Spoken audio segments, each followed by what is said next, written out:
Financial management का हम लोग का फोर्थ चैप्टर का सेकंड पार्ट है capital structure theories. Capital structure theories आप लोग के सिलेबस में है एंड इससे रिलेटेड कुछ सम्स भी आते हैं। दैट मीन्स कि we have to cover both theory and practical. Practical portion हम लोग अलग से कवर अप करेंगे। फिलहाल हम लोग स्टार्ट करते हैं theory portion. Capital structure theory समझने से पहले, ये चैप्टर स्टार्ट करने से पहले आप लोग को ये बेहतर समझना चाहिए कि कैपिटल स्ट्रक्चर होता क्या है। मैं पहला क्वेश्चन इस वीडियो में कवर अप करूँगा, but I will try my best कि आपको कैपिटल स्ट्रक्चर का पूरा कॉन्सेप्ट क्लियर हो जाए इसी एक क्वेश्चन के अंदर में। आपका इंट्रोडक्शन बिल्टअप हो जाए, आपका प्लेटफॉर्म बिल्टअप हो जाए इसी एक क्वेश्चन में। तो आप लोग ध्यान से सुनना, कैपिटल स्ट्रक्चर एग्जैक्टली होता क्या है, कैपिटल स्ट्रक्चर का कॉन्सेप्ट क्या है एंड कैपिटल स्ट्रक्चर किसी भी कंपनी के लिए कितना मैटर करता है। स्टार्ट करते हैं। पहला पॉइंट है, what do you mean by capital structure. Capital structure है क्या? कैपिटल स्ट्रक्चर का सिंपल सा मतलब है किसी भी कंपनी का, किसी भी फर्म का mix of debt and equity. That means किसी भी कंपनी में कितना डेट है, कितना बोरोड कैपिटल है और कितना इक्विटी है, उन दोनों को अगर मिक्स कर देते हैं वही उस कंपनी का कैपिटल स्ट्रक्चर होता है। सिंपल सा लॉजिक है। क्या होता है, किसी भी कंपनी का कितना बोरोड कैपिटल है और कितना ओन्ड कैपिटल, इक्विटी कैपिटल है, उन दोनों को अगर मिक्स कर देते हैं, उन्हीं दोनों का मिक्स, डेट और इक्विटी का मिक्स ही किसी भी कंपनी का कैपिटल स्ट्रक्चर होता है। दैट मीन्स कि किसी भी कंपनी का कैपिटल स्ट्रक्चर क्या होता है, डेट और इक्विटी का मिक्स।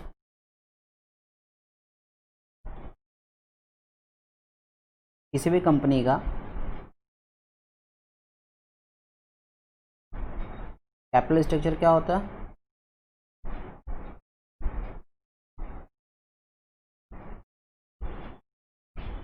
डेट और इक्विटी का मिक्स।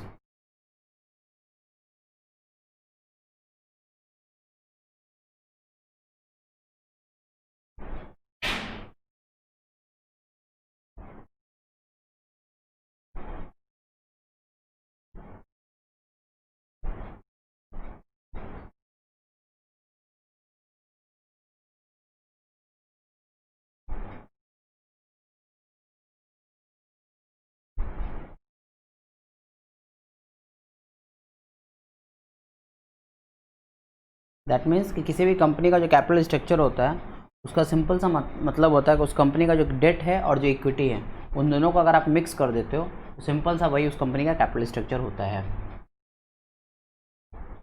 अगर आप समझो तो, अगर मैं little bit of traditional methods में जाऊँ, लिटिल बिट ऑफ हिस्ट्री में जाऊँ फाइनेंशियल मैनेजमेंट के, बहुत समय तक ना कैपिटल स्ट्रक्चर को टेक्निकल एरिया माना जाता था किसी भी कंपनी से रिलेटेड। और किसी भी ट्रेडिशनल बिजनेस मैन के लिए ये एरिया उतना मैटर नहीं करता था, ये टेक्निकल एरिया माना जाता था। कैपिटल स्ट्रक्चर का कॉन्सेप्ट उसके लिए टेक्निकल माना जाता था। उसका मानना था कि कैपिटल स्ट्रक्चर बहुत ज़्यादा मैटर नहीं करता है किसी भी कंपनी के रेवेन्यू को फ्लक्चुएट करने में या उस पर इफेक्ट लाने में। पर इन रिसेंट ईयर्स ऐसा हुआ, the situation has changed significantly. Capital structure has become an incredibly important and intriguing area of theoretical and practical finance। पिछले कुछ सालों में हालात बदले हैं और कैपिटल स्ट्रक्चर जो है वो इम्पॉर्टेंट एरिया हो गया है। चाहे थ्योरेटिकल फाइनेंस का बात हो, चाहे प्रैक्टिकल फाइनेंस का बात हो, दोनों ही एरिया में ये बहुत इम्पॉर्टेंट हो चुका है। दैट मीन्स कि अगर आप चाहे थ्योरेटिकल फाइनेंस कवर करो, चाहे प्रैक्टिकल फाइनेंस कवर करो, दोनों ही टाइप के फाइनेंस में कैपिटल स्ट्रक्चर का एरिया बहुत इंपॉर्टेंट है आज के डेट में। एंड इन रिसेंट ईयर्स ये सारे चेंजेस आए हैं। फॉर एग्जांपल अगर मैं आपको बताऊं, आप लोगों ने फास्ट फूड चेन मैकडोनल्ड्स का नाम सुना होगा, है ना? आपको शायद पता ना हो, मैकडोनल्ड्स का जो कैपिटल स्ट्रक्चर है, मैकडोनल्ड्स जो कंपनी है उसका जो कैपिटल है तो उसमें डेट का पोर्शन बहुत ज़्यादा है। दैट मीन्स बोरोड कैपिटल बहुत ज़्यादा है। दैट मीन्स बाहर से फाइनेंसिंग करवा के, दैट मीन्स बाहर से लोन लेके बोरोड कैपिटल के दम पर मैक्सिमम पोर्शन उसका बिजनेस का कैपिटल, उसके बिजनेस का कैपिटल स्ट्रक्चर में मैक्सिमम पोर्शन डेट है। तो आपको ताजुब होना चाहिए कि सर इतना ज़्यादा लोन लेके कैसे, इतना ज़्यादा रिस्क लेके कैसे ऑपरेट करता है मैकडी। एंड ये भी एक फैक्ट है कि डेट जो है वो बहुत रिस्की होता है। डेट मतलब लोन, लोन जो होता है बहुत रिस्की होता है। अगर डेट से अपनी कंपनी को आप फाइनेंस करते हो, डेट से अगर आप डेट या लोन से अपनी कंपनी को फाइनेंस करते हो और लक साथ दे गया तब तो चांदी चांदी है, आप बहुत ऊपर चले जाओगे। पर दूसरा चीज़ हुआ, अगर मान लो कि डेट या लोन जो भी कहें उसके थ्रू आप कंपनी का फाइनेंसिंग करवा लेते हो, कंपनी के प्रोजेक्ट्स स्टार्ट कर देते हो और प्रोजेक्ट फेल हो गया, इन दैट सिचुएशन आप बर्बाद हो जाओगे। दैट मीन्स डेट बहुत रिस्की होता है, लोन बहुत रिस्की होता है। लोन लेके बिजनेस करना, डेट फाइनेंसिंग करना, लोन फाइनेंसिंग करना, बोरोड कैपिटल लेना अपनी कंपनी के प्रोजेक्ट्स को स्टार्ट करने के लिए, इसमें बहुत सिचुएशंस होते हैं। अगर लक साथ दिया तब तो चांदी चांदी है, नहीं तो बर्बाद हो जाता है। अच्छे अच्छे बिजनेस हाउसेज बर्बाद हो गए क्योंकि उनको अल्टीमेटली इंटरेस्ट पे करना पड़ता है बोरोड कैपिटल या डेट के अगेंस्ट में। तो हम बता रहे थे ना कि मैकडी जो आपका फास्ट फूड चेन है उसमें मैक्सिमम पोर्शन डेट के द्वारा फाइनेंस होता है, मैक्सिमम पोर्शन लोन के द्वारा फाइनेंस होता है। In July 2007 according to an article entitled McDonald's reviews capital structure, एक आर्टिकल निकलता है मैकडोनल्ड्स रिव्यू कैपिटल स्ट्रक्चर, उस मैगजीन में 2007 का बात है। मैकडोनल्ड्स के सीएफओ ने, चीफ फाइनेंशियल ऑफिसर ने ये अनाउंस किया कि वो और ज़्यादा डेट इशू करना चाहते हैं। दैट मीन्स और ज़्यादा डिवेंचर इशू करना चाहते हैं। वो डिवेंचर्स लोन होता है ना, डिवेंचर के थ्रू अपनी कंपनी के प्रोजेक्ट्स को और ज़्यादा फाइनेंस करना चाहते हैं। और उनका आर्गूमेंट क्या था इसके पीछे? They argued that it will help increase the return of shareholders. उनका आर्गूमेंट था कि डेट फाइनेंसिंग के द्वारा हम अपने शेयर होल्डर्स के रिटर्न को इंक्रीज करेंगे। एंड जस्ट रिसेंटली इन 2015 भी, 2007 का वो तो बात था, 2015 का मैं बता रहा हूँ।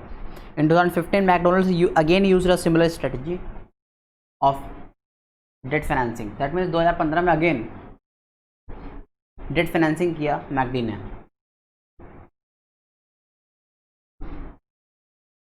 आपको एक बात बताऊं, किसी भी कंपनी में अगर डेट फाइनेंसिंग होता है, किसी भी कंपनी के कैपिटल स्ट्रक्चर में डेट ज़्यादा है, डिवेंचर ज़्यादा है, लोन ज़्यादा है, बोरोड कैपिटल इनडायरेक्टली आप समझो तो ज़्यादा है, उस टाइप के कंपनीज को टेंजिबल एसेट्स बहुत ज़्यादा रखना चाहिए अपने पास में। They should have more tangible assets in their asset structure.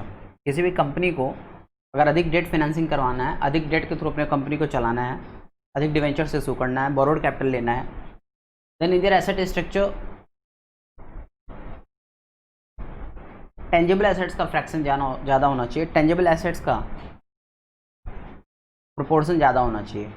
क्योंकि कल का अगर मान लो आप डेट का पैसा वापस नहीं कर पाते, डिवेंचर्स का पैसा वापस नहीं कर पाते, डिवेंचर होल्डर्स का, या लोन का पेमेंट आप वापस नहीं कर पाते हो, रीपेमेंट ऑफ लोन आप नहीं कर पाते हो, तो कम से कम आपके पास में टेंजिबल एसेट्स रहेगा जिनको आप सेल करके, टेंजिबल एसेट्स सेलेबल होता है ना, जिनको आप सेल करके आप उनके पेमेंट्स कर सकोगे, डिवेंचर होल्डर्स के या जहाँ से आप लोन लिए हुए हो आप उनका पेमेंट कर सकोगे। पर अगर आपके पास में टेंजिबल एसेट्स भी ना हो एसेट स्ट्रक्चर में अच्छा खासा, और आप डेट पे डेट लिए जा रहे हो, डिवेंचर इशू किए जा रहे हो, लोन के थ्रू अपने कंपनी को फाइनेंस किए जा रहे हो, बहुत रिस्की सिचुएशन होता है। बाय गॉड आपका कंपनी बर्बाद हो जाएगा।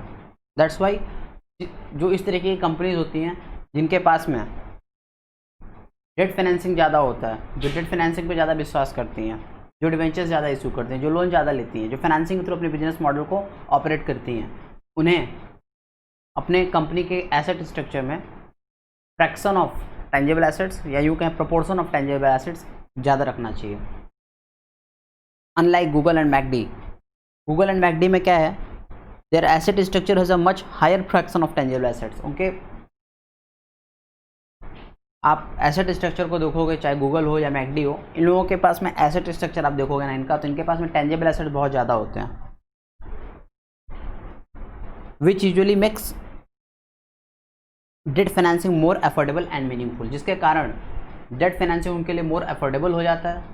अब वो अफोर्ड कर पाते हैं क्योंकि ऑब्वियसली उनके पास में टेंजिबल एसेट्स है, तो इंटरेस्ट पे करते हैं, इनसे उनके पास में रिस्क टेकिंग कैपेसिटी बढ़ जाती है।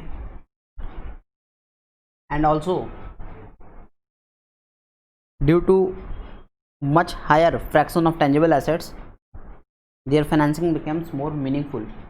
अफोर्डेबल तो होता ही है उनका डेट फाइनेंसिंग, मीनिंगफुल भी होता है। अगर आपके पास में टेंजिबल एसेट्स ना हो और आप लोन पे लोन लिए जा रहे हो, डिवेंचर से इशू किए जा रहे हो, डेट फाइनेंसिंग किए जा रहे हो, तो कभी भी अगर सिचुएशन ख़राब होता है आपके बिजनेस मॉडल में इन टर्म्स ऑफ, या डिप्रेशन का टाइम आता है आपके बिजनेस में, तो आप कहाँ से पेमेंट करोगे? तो इसके लिए ज़रूरी होता है कि आपके पास में आपके एसेट स्ट्रक्चर में टेंजिबल एसेट्स का प्रोपोर्शन ज़्यादा हो।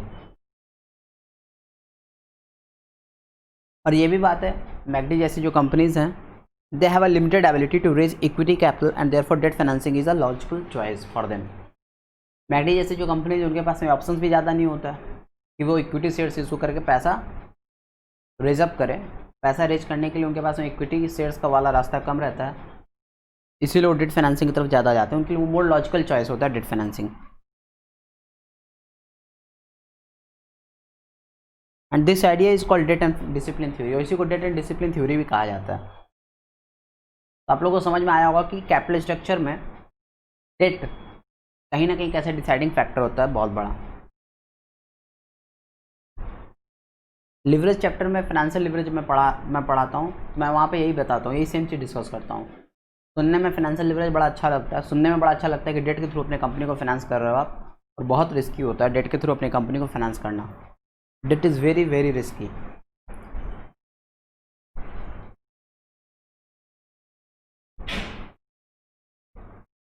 और अगर आप समझो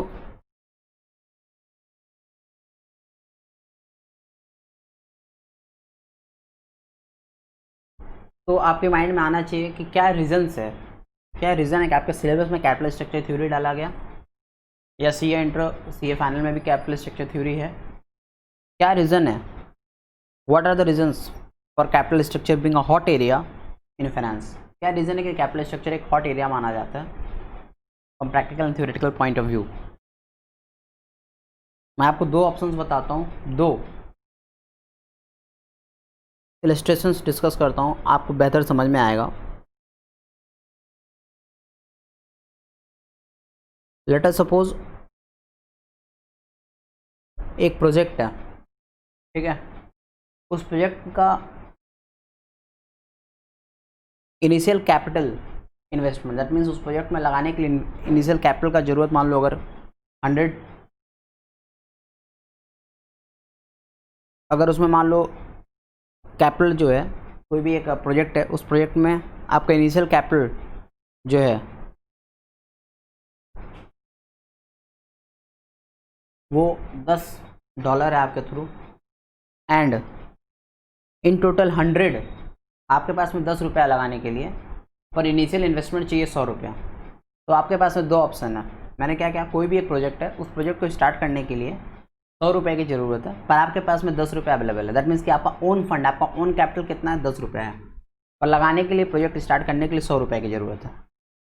और प्रोजेक्ट जब ख़त्म होगा तो प्रोजेक्ट के थ्रू आपको कैश इनफ्लो, मतलब वहाँ से प्रॉफिट आपको कितने का होगा, ₹200 का होगा। सिंपल सा एक एग्जांपल है, ₹100 आपको लगाना है, ₹200 कमाना है at the end of the project, पर लगाने के लिए ₹100 चाहिए, पर आपके पास में है ₹10। सिंपली आपके पास सिर्फ कितना है, ₹10 you have in A pocket. That means कि आपका ओन कैपिटल कितना है, ₹10, पर आपको और ₹90 तो इंतजाम करना होगा ना, और आपको ₹90 लगाना होगा, तो वो ₹90 आपके पास कहाँ से आएगा? यहीं से स्टार्ट होता है कैपिटल स्ट्रक्चर डिसीजंस। आपके पास में दो ऑप्शन है, ₹90 का शॉर्टेज हो रहा है, प्रोजेक्ट स्टार्ट करना ज़रूरी है, ₹10 आपके पास में है, ₹90 और चाहिए, क्योंकि टोटल कॉस्ट कितना है, ₹100 टू स्टार्ट द प्रोजेक्ट। तो 90 रुपये आप कहाँ से लेके आओगे, 90 रुपीज़ आप कहाँ से लेके आओगे। आपके पास में दो ऑप्शन है, आइदर आप 90 रुपीज़ डेट फाइनेंसिंग के थ्रू अरेंज करो, दैट मीन्स 90 रुपीज़ आप लोन ले लो या यूँ कहें डिवेंचर्स इशू करो, या फिर 90 रुपीज़ का आप 90 रुपीज़ के लिए आप 10 या 90 रुपीज़ आपको और चाहिए तो उसके लिए आप 9 इक्विटी शेयर्स मार्केट में इशू कर दो। 9 इक्विटी शेयर्स 10 रुपीज़ ईच आप मार्केट में इशू कर दो, है ना। 10 रुपये आपके पास में है, 90 रुपया चाहिए, आइदर आप 90 रुपये का डेट फाइनेंसिंग करवा लो, लोन ले लो या डिवेंचर्स इशू करो, दैट मीन सिंपली डेट के थ्रू फाइनेंसिंग करवाओ। और दूसरा ऑप्शन है कि डेट फाइनेंसिंग ना करा के आप 90 रुपये आप कलेक्ट करो इक्विटी शेयर्स के through, 9 equity shares of ₹10 each आप इशू कर दो। तो ये जो यहाँ पे दो फाइनेंशियल डिसीजंस, दो कैपिटल जो डिसीजंस यहाँ पे हैं, फाइनेंसिंग डिसीजन है ना, आप इक्विटी के थ्रू फाइनेंस करोगे या डेट के थ्रू फाइनेंसिंग करोगे। क्योंकि अगर आप डेट के थ्रू फाइनेंस करते हो तो उसके अपने कुछ पॉइंट्स हैं, अगर आप डेट के थ्रू फाइनेंस करोगे तो उसके कुछ अपने लिमिटेशंस हैं, कुछ प्रॉज एंड कॉन्स हैं, और अगर आप इक्विटी के थ्रू फाइनेंस करते हो तो उसके कुछ अपने प्रॉज एंड कॉन्स हैं। डिस्कस करते हैं कि क्या फ़र्क पड़ेगा, क्या इफेक्ट आएगा अगर आप डेट के थ्रू फाइनेंस करते हो, ठीक है ना। पहला ऑप्शन हम लोग डिस्कस करते हैं। अगर आप अपनी कंपनी में आपको 90 रुपये की जरूरत है, आप 90 रुपये डेट के थ्रू फाइनेंस करते हो, आप लोन लेके या डिवेंचर के थ्रू 90 रुपये का इंतजाम करते हो प्रोजेक्ट को स्टार्ट करने के लिए। तो अगर डेट के थ्रू आप फाइनेंस करोगे तो क्या क्या होगा, पहला होगा यूँ, पहला पॉइंट आएगा कोई ओनरशिप इंटरेस्ट नहीं रहेगा, दैट मीन्स डिवेंचर होल्डर्स आपके कंपनी के ओनर्स नहीं होते हैं। मतलब अगर आप डिवेंचर्स इशू करते हो तो आपके कंपनी के ओनर्स और बढ़ेंगे क्या, नहीं। डिवेंचर्स अगर आप इशू करते हो तो आपकी कंपनी के ओनर्स नहीं बढ़ेंगे, आपकी कंपनी का ओनरशिप नहीं बढ़ेगा और अधिक लोग नहीं आएंगे जो आपके कंपनी के मैनेजमेंट को कंट्रोल करें। Because debenture holders after all कौन होते हैं, वो लोग होते हैं जो आपको लोन देते हैं, वो लेंडर्स होते हैं एक तरीके के, वो आउटसाइडर्स होते हैं। तो क्या ओनरशिप में कोई बदलाव आएगा, ऑब्वियसली कोई ओनरशिप में बदलाव नहीं आएगा। सेकंड, अच्छा क्यों नहीं आएगा, बिकॉज वो आपके लिए क्रेडिटर्स होते हैं, है ना, ले लेंडर्स या क्रेडिटर्स आप जो समझो, क्योंकि आपको उनको क्या करना रहता है, पेमेंट करना रहता है, तो obviously they do not have any voting rights. पर आपको इंटरेस्ट पे करना पड़ेगा डेट के अगेंस्ट में। डेट के अगेंस्ट में अगर आपको इंटरेस्ट पे करना पड़ेगा तो interest is considered a cost of doing business, that means interest क्या माना जाएगा, कॉस्ट ऑफ डूइंग बिजनेस। क्योंकि आप पैसा लिए हो उसका बदले में आप इंटरेस्ट पे करो, दैट मीन्स कि वो आपका कॉस्ट हो गया इस बिजनेस को कंटिन्यू करने के लिए, इस प्रोजेक्ट को कंटिन्यू करने के लिए। एंड जो आप इंटरेस्ट पे कर रहे हो वो क्या हो जाएगा, वो टैक्स डिडक्टेबल आइटम होता है।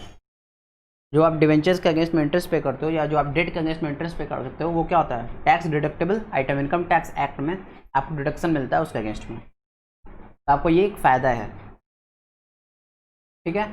तो क्या पढ़ा हमने कि इंटरेस्ट आपको पे करना पड़ेगा। इंटरेस्ट जो पे करते हो आपके लिए कॉस्ट ऑफ कैपिटल होगा, एक तरीके से कॉस्ट ऑफ बिजनेस होगा, क्योंकि आपको बिजनेस चलाने के लिए आपने लोन लिया, डेट लिया और डेट के बदले आप इंटरेस्ट पे करो, तो आपका कॉस्ट हुआ, आपका खर्चा हुआ। और ये जो आप इंटरेस्ट पे करते हो इसका आपको इनकम टैक्स एक्ट के अंदर में डिडक्शन मिलता है। और क्या इफेक्ट आएगा डेट फाइनेंसिंग के थ्रू अगर आप फाइनेंस करते हो, क्रेडिटर्स के पास में एक लीगल रास्ता होता है, दैट मीन्स जिन्होंने आपको डेट दिया है या मान लो डिवेंचर होल्डर्स हैं या जो भी हैं जिनके थ्रू आपने पैसा लिया है, डिवेंचर होल्डर्स मानो या यूँ मानो कि आप जिनसे लोन लिया, सिंपल सा था, जहाँ से आपने डेट अरेंज किया है वो आपके लिए क्या होगा, क्रेडिटर्स एक तरीके से। तो अगर आप उनका पेमेंट नहीं करते हो फ्यूचर में, अगर डिले इन पेमेंट होता है या आप पेमेंट नहीं करना चाहते हो इन फ्यूचर में, they have legal recourse if interest और प्रिंसिपल पेमेंट्स आर मिस्ड। अगर आपके इंटरेस्ट और प्रिंसिपल पेमेंट्स मिस होते हैं तो ऑब्वियसली उनके पास में लीगल रास्ता होता है to suit file against you. और क्या इफेक्ट हो सकता है डेट फाइनेंसिंग का,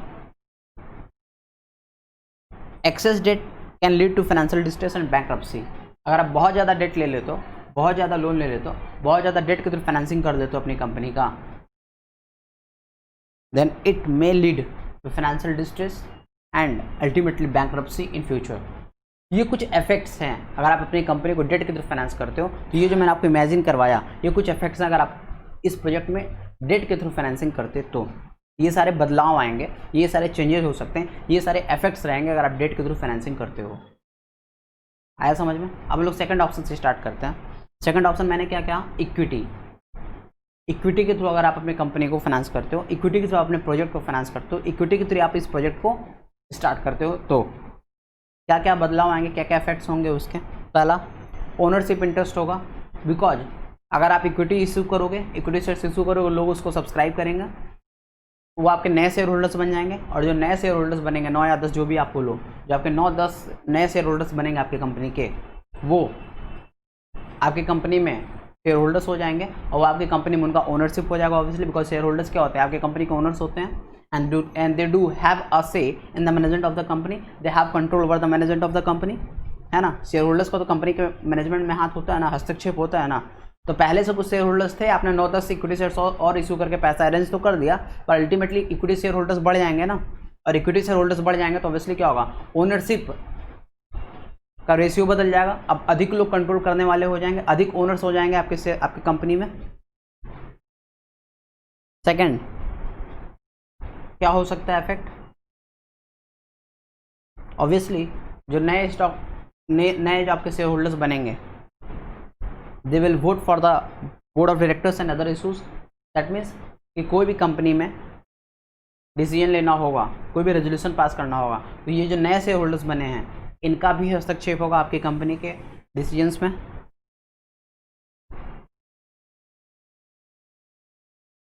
तीसरा क्या इफेक्ट हो सकता है, डेट के केस में आपने पढ़ा कि आप जब इंटरेस्ट पे करते हो, जब आप इंटरेस्ट पे करते हो डेट के अगेंस्ट में, डिवेंचर्स के अगेंस्ट में या लोन के अगेंस्ट में आप जब इंटरेस्ट पे करते हो, तो जब आप डिवेंचर्स के अगेंस्ट में इंटरेस्ट पे करते हो, डेट के अगेंस्ट में इंटरेस्ट पे करते हो, वो क्या माना जाता है, वो टैक्स डिडक्टेबल आइटम माना जाता है। क्यों? क्योंकि वो कॉस्ट ऑफ बिजनेस होता है। वो कॉस्ट ऑफ एक तरीके से क्या होता है, आपकी कंपनी का कॉस्ट ऑफ डूइंग बिजनेस होता है वो, और क्योंकि वो कॉस्ट ऑफ डूइंग बिजनेस होता है तो आपका खर्चा माना जाता है, और खर्चा माना जाता है तो क्या होता है, वो इंटरेस्ट जो आप पे करते हो डेट के अगेंस्ट में, वो डिडक्टेबल आइटम मान लिया जाता है अंडर इनकम टैक्स एक्ट, तो उसको डिडक्शंस आपको मिलता है। पर इक्विटी शेयर होल्डर्स के अगेंस्ट में, इक्विटी शेयर होल्डर्स को, इक्विटी शेयर्स के अगेंस्ट में इक्विटी शेयर होल्डर्स को आप जो डिविडेंड पे करते हो वो कॉस्ट ऑफ डूइंग बिजनेस नहीं माना जाता है, एंड ऑब्वियसली तब वो टैक्स डिडक्टेबल आइटम भी नहीं होता है। दैट मीन्स उसका डिडक्शन आपको नहीं मिलेगा। Dividend payment equity share holders का वो टैक्स डिडक्टेबल आइटम नहीं माना जाता है। नेक्स्ट, और क्या इफेक्ट हो सकता है इक्विटी फाइनेंसिंग के थ्रू, अगर आप इक्विटी के थ्रू प्रोजेक्ट को स्टार्ट किए थे तो ये फ़ायदा हो सकता है कंपनी पॉइंट ऑफ व्यू से कि डिविडेंड अगर आप पे नहीं करते हो तो dividend is not a liability of the firm and hence shareholders have no legal rights, they have no legal recourse if dividends are not paid। अगर डिविडेंड पे नहीं करते हो तो उनके पास में कोई लीगल रास्ता नहीं होता शेयर होल्डर्स के पास में कि वो आपके अगेंस्ट लीगल सूट फाइल करें। नेक्स्ट, और क्या इफेक्ट हो सकता है इक्विटी के थ्रू फाइनेंसिंग का, अगर आपके कैपिटल स्ट्रक्चर में इक्विटी है तो दैट मीन्स एक सबसे बड़ा फ़ायदा है कि अगर आप इक्विटी के थ्रू फाइनेंस करते हो, इक्विटी के थ्रू आपने इस प्रोजेक्ट को स्टार्ट किया, तो जो लॉस था डेट के केस में कि अगर आप डेट का पेमेंट आप नहीं करते हो या डेट बहुत ज़्यादा हो जाता है आपके केस में, डेट अगर आपका बढ़ जाता है, धीरे धीरे करके आपका डेट का अमाउंट बढ़ते जा रहा है, डिवेंचर्स का अमाउंट बढ़ते जा रहा है, तो अल्टीमेटली वहाँ पे क्या होता है, फाइनेंशियल डिस्ट्रेस का सिचुएशन आ सकता है एंड अल्टीमेटली आप बैंकरप्ट हो सकते हो। पर अगर आपके बिजनेस मॉडल में, आपके कैपिटल स्ट्रक्चर में इक्विटी ज़्यादा है, इक्विटी कंटिन्यूसली धीरे धीरे करके बढ़ रहा है, that means equity share holders अधिक बढ़ रहे हैं, आप इक्विटी शेयर ज़्यादा इशू करते जा रहे हो धीरे धीरे करके, तो आप बैंकरप्ट नहीं हो गए। यहाँ पे ये अच्छा एक सिग्नल है कि अगर आपके पास में कैपिटल स्ट्रक्चर में इक्विटी ज़्यादा है तो ऑब्वियसली आप बैंकरप्ट नहीं हो गए, आपका रिस्क कम है, रिस्क ज़्यादा नहीं है। पर आपके कैपिटल स्ट्रक्चर में अगर डेट ज़्यादा है तो रिस्क ज़्यादा है, ऑब्वियस सा बात है, क्योंकि अगर आप डेट का पेमेंट नहीं करोगे, आप डिवेंचर होल्डर्स का पेमेंट नहीं करोगे, आपने जिनका पैसा लिया उनका पेमेंट नहीं करोगे, तो फाइनेंशियल डिस्ट्रेस बढ़ते जाएगा, इंटरेस्ट अमाउंट बढ़ते जाएगा धीरे धीरे करके, एंड योर कंपनी में गो बैंकरप्ट इन फ्यूचर। तो यही मैंने आपको बताया डिफरेंसेस कि क्या डिफरेंसेस हैं जब अपने प्रोजेक्ट को, अपनी कंपनी को आप डेट के थ्रू फाइनेंस करते हो, और दूसरा ऑप्शन जब आप इक्विटी के थ्रू फाइनेंस करते हो। मैंने दोनों के प्रोज कॉन्स बता दिए। तो ये था आपका कैपिटल स्ट्रक्चर डिसीजन या यूँ कहें कैपिटल स्ट्रक्चर थ्योरी। तो आपको समझ में आया कि क्यों ज़रूरी होता है कि हम कैपिटल स्ट्रक्चर थ्योरी को पढ़ें, क्यों समझें। फाइनेंशियल डिस्कोर्स में क्या ज़रूरत है कैपिटल स्ट्रक्चर समझने का, कैपिटल स्ट्रक्चर का क्या फ़र्क पड़ता है बड़ी बड़ी कंपनीज के बिजनेस लाइफ में। स्टार्ट करते हैं, अब आते हैं नोट्स पर। क्या बोला गया है? The term capital structure comprises of 2 words, capital and structure. क्या बोला गया? Capital means long term fund of the company. Capital क्या होता है? किसी भी कंपनी का जो लॉन्ग टर्म का फंड होता है वो होता है कैपिटल। और स्ट्रक्चर क्या होता है? वो जो लॉन्ग टर्म का फंड है उसका कंपोजिशन होता है उसका, उस कैपिटल का स्ट्रक्चर। दैट मीन्स कैपिटल हो गया लॉन्ग टर्म फंड, और उस लॉन्ग टर्म फंड में किस किस तरीके के कंपोजिशंस हैं, कौन कौन से एलिमेंट्स हैं उस कैपिटल के अंदर में, वो हो जाता है, वो कंपोजिशन ही उस फंड का हो जाता है structure. Structure stands for composition of long term fund. ठीक है, नेक्स्ट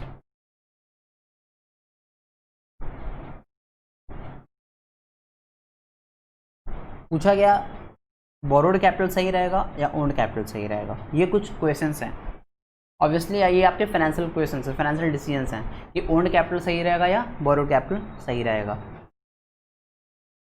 नेक्स्ट क्वेश्चन है वेदर फिक्स्ड चार्ज कैपिटल और नॉन फिक्स्ड चार्ज कैपिटल। ये भी क्वेश्चन है, तो फिक्स्ड चार्ज कैपिटल सही रहेगा या नॉन फिक्स्ड चार्ज कैपिटल सही रहेगा।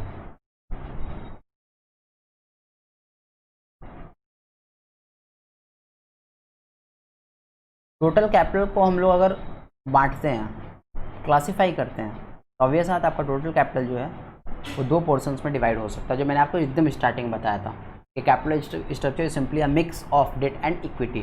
तो जो आपका टोटल कैपिटल होता है उसको हम लोग 2 भाग में बांट सकते हैं, 2 पार्ट्स में डिवाइड कर सकते हैं सिंपल सा, या तो इक्विटी है वो, या फिर वो क्या है, डेट है, या वो क्या है, डेट है। मतलब आइदर इक्विटी है या डेट है, या फिर इक्विटी या फिर डेट, दोनों में से एक ही होगा आपके कैपिटल स्ट्रक्चर के अंदर में जो भी एलिमेंट है। हाँ, इक्विटी में ये हो सकता है कि फिक्स चार्ज कैपिटल हो या नॉन फिक्स चार्ज कैपिटल हो। इक्विटी में ये हो सकता है वो इक्विटी शेयर कैपिटल हो या रिजर्व एंड सरप्लस हो। डेट में क्या हो सकता है? डेट कितने तरीके के होते हैं? 2, जो मैंने बताया आपको, या फिर डिवेंचर्स के थ्रू आप फाइनेंसिंग करवाते हो अपने बिजनेस को, प्रोजेक्ट को, या फिर आप लॉन्ग टर्म लोन लेते हो जिसके थ्रू आपके प्रोजेक्ट्स को फाइनेंस किया जाता है। ये कुछ कैपिटल के क्लासिफिकेशंस थे। दैट मीन्स कि कैपिटल स्ट्रक्चर का सिंपल सा मतलब है कि जो डिफरेंट सोर्सेज ऑफ फंड हैं, डिफरेंट सोर्सेज ऑफ फंड हैं आपके बिजनेस में, डिफरेंट सोर्सेज ऑफ फंड है जिनके थ्रू आपका कैपिटल स्ट्रक्चर बना है, उनका प्रॉपर मिक्स होना चाहिए। उनका मिक्स कैसा होना चाहिए कि आपका लीस्ट कॉस्ट ऑफ कैपिटल लगे। दैट मीन्स कि आपका कॉस्ट ऑफ कैपिटल मिनिमाइज हो और value of equity shares maximize हो। यही किसी भी कैपिटल स्ट्रक्चर डिसीजन का मेन लक्ष्य होता है, मेन एम होता है। दैट मीन्स कि कैपिटल स्ट्रक्चर के डिसीजन ऐसे लिए जाएं कि आपका जो कॉस्ट ऑफ कैपिटल मिनिमाइज हो जाए और जो आपका वैल्यू ऑफ इक्विटी शेयर्स है वो मैक्सिमाइज हो जाए। क्या बोला है? Capital structure deals with mix of sources of fund whether owned और borrowed. A company should make a mix of, company को क्या करना चाहिए? एक मिक्स बनाना चाहिए, किस किस चीज़ का? Of owned capital and borrowed capital in such a manner which minimizes cost of capital and maximizes value of equity shares of the company. ठीक है, मतलब कि आपका जो कैपिटल स्ट्रक्चर है उसमें इस तरीके से मिक्स बनाना चाहिए सोर्सेज ऑफ फंड्स का, चाहे वो ऑन फंड हो चाहे बोरोड फंड हो, चाहे अपना कैपिटल हो या बोरोड कैपिटल हो, इनका मिक्स इस तरीके का बनाना चाहिए। किसी भी कंपनी को ओन्ड कैपिटल और बोरोड कैपिटल का मिक्स इस तरीके से डेवलप करना चाहिए कि आपका जो कॉस्ट ऑफ कैपिटल है वो मिनिमाइज हो and value of equity shares maximize हो। अब आते हैं फैक्टर्स अफेक्टिंग कैपिटल स्ट्रक्चर। इसमें वही चीज़ें डिस्कस की गई हैं, बस यहाँ पे थ्योरेटिकली डायरेक्ट डिस्कशन है। और मैंने आपको जो 5 मिनट्स बिफोर समझाया था थ्रू एग्जाम्पल, मैंने आपको एक एग्जाम्पल, एक इमेजिनेशन, एक आपको प्रोजेक्ट दिखाया था जिसमें मैंने आपको इमेजिनेशन के थ्रू बताया था कि आप इमेजिन करो कि 2 सिचुएशंस है, आपको 90 रुपया 90 रुपीज़ का आपका शॉर्टेज पड़ रहा है प्रोजेक्ट को स्टार्ट करने के लिए, तो अपना 90 रुपीज़ कहाँ से अरेंज करोगे? आप डेट फाइनेंसिंग करोगे या इक्विटी फाइनेंसिंग करोगे? तो मैंने उसमें दोनों तरीके के फाइनेंसिंग के प्रोज एंड कॉन्स बताए थे कि अगर आप एक सेलेक्ट करते हो, अगर आप डेट सेलेक्ट करते हो तो उसके क्या प्रोज एंड कॉन्स हैं, क्या इफेक्ट्स होंगे, अगर आप इक्विटी सेलेक्ट करते हो तो उसके क्या प्रोज एंड कॉन्स होंगे, क्या इफेक्ट्स होंगे, वो मैंने आपको डिस्कस किया था। वही सेम चीज़ यहाँ पे डिस्कस किया गया थ्योरेटिकल तरीके से। ठीक है, स्टार्ट करते हैं। Factors affecting capital structure of a company can be understood as follows. पहला, cost of capital. Cost of capital में क्या बोला? Cost of capital is the major factor deciding capital structure. The appropriate mix of capital is which minimizes working average cost of capital of the company. किसी भी company का WACC that mean working average cost of capital किसी भी company का minimize हो, यही उसके capital structure decisions का मेन मोटिव होना चाहिए। सेकेंड, फ्लोटेशन कॉस्ट और कॉस्ट ऑफ एडमिनिस्ट्रेशन। क्या बोला है कि while deciding the proportion of debt and equity, जब डेट और इक्विटी के प्रोपोर्शंस को आपको डिसाइड करना होता है, लाइक फॉर दैट एग्जांपल जो हमने डिस्कस किया, वहाँ पे cost of issue of debt और cost of issue of equity is also required to be considered. वहाँ पे आपको कंसिडर करना पड़ता है कि अगर हम इशू करते हैं डेट, दैट मीन्स अगर हम डिवेंचर्स इशू करते हैं या हम लोन लेते हैं तो उसका क्या कॉस्ट होगा, और अगर हम इक्विटी इशू करते हैं तो उसका क्या कॉस्ट होगा। The cost of issue and administration cost of debt is also required to be considered. तो आपको कंसिडर करना होता है कि डेट अगर इशू करते हैं तो उसका क्या कॉस्ट होगा इशू का, और अगर हम इक्विटी इशू करते हैं तो उसका कॉस्ट ऑफ इशू क्या होगा। The cost of issue and administration cost of debt is generally lower than cost of issue and administration cost of equity से कैपिटल। दैट मीन्स कि अगर आप डेट इशू करते हो तो उसका जो कॉस्ट ऑफ इशू होता है, उसका जो एडमिनिस्ट्रेशन कॉस्ट होता है, उसका जो आप इंटरेस्ट पे करते हो, उससे रिलेटेड जो खर्चा होता है, जो लीगल कॉस्ट होता है डेट इशू करने में, वो ऑब्वियसली कम होता है in comparison to the cost of issue and administration cost of equity से capital. Whereas retained earning has nil and negligible cost of issue and administration। हाँ, ये अलग बात है कि retained earnings जो होते हैं उनका नील होता है, retained earnings जो होते हैं उनका नील होता है, और या negligible cost of issue and administration। That means कि retained earnings अगर आपके पास में पैसा है, आपके पास में retained earnings मतलब आपने कुछ प्रॉफिट अचीव किया किसी साल में, उस प्रॉफिट को जो आपने बुक किया उसमें कुछ पोर्सन आपने क्या किया, डिविडेंड का नाम पे दे दिया, बाकी का पैसा आपने रिटेन करके अपने बिजनेस में रख लिया। तो रिटेन अर्निंग्स अगर आपके पास में है, पुराना पैसा इकट्ठा किया हुआ प्रॉफिट है, ऑब्वियसली उसका क्या होता है, नील कॉस्ट होता है। उसका कोई कॉस्ट होता है क्या? तो उसका कोई कॉस्ट नहीं होता है। थर्ड पॉइंट है control. When a company makes a fresh issue of equity shares then it dilutes its control and chances of takeover rises. When a company makes a fresh issue of equity shares then